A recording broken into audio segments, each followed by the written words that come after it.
Quelles règles faut-il respecter dans les tunnels? Avant certains tunnels, des panneaux peuvent me donner des informations utiles. Cette fréquence radio est diffusée dans le tunnel. En écoutant cette radio, je serai informé des consignes de sécurité en cas d'incident.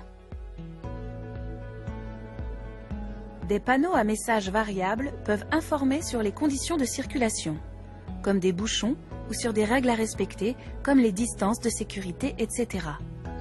Ce panneau est placé à l'entrée du tunnel. Il indique que je dois allumer les feux de croisement, qu'il est interdit de faire demi-tour, de stationner et de s'arrêter dans le tunnel. Avant certains tunnels, des barrières munies de feux rouges clignotants se ferment lorsqu'un problème important est survenu.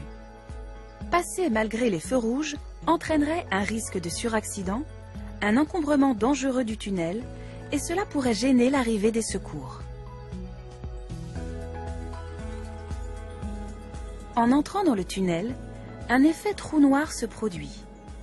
Pour éviter une collision avec un usager que je n'aurais pas vu, je peux ralentir et j'enlève bien entendu mes lunettes de soleil. À la sortie, l'effet inverse se produit.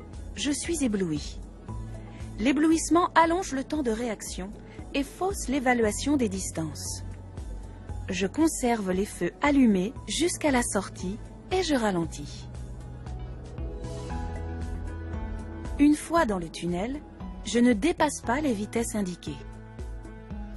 Je ne circule pas non plus à une vitesse anormalement lente, car je risquerais de me faire percuter par l'arrière. Ce panneau signale qu'il ne faut pas circuler à moins de 30 km/h.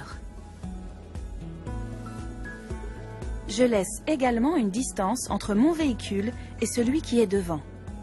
Cette distance peut être indiquée par ce panneau.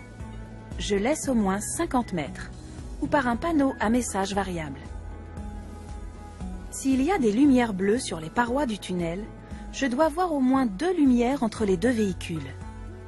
S'il n'y a ni panneau ni lumière bleue, je respecte la règle des 2 secondes.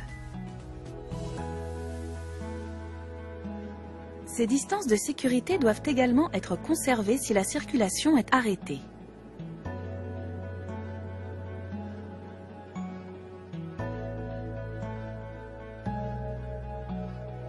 En m'arrêtant juste derrière la voiture qui précède, je risquerais d'empêcher la circulation des secours et en cas d'incendie, il se propagerait plus rapidement d'une voiture à l'autre.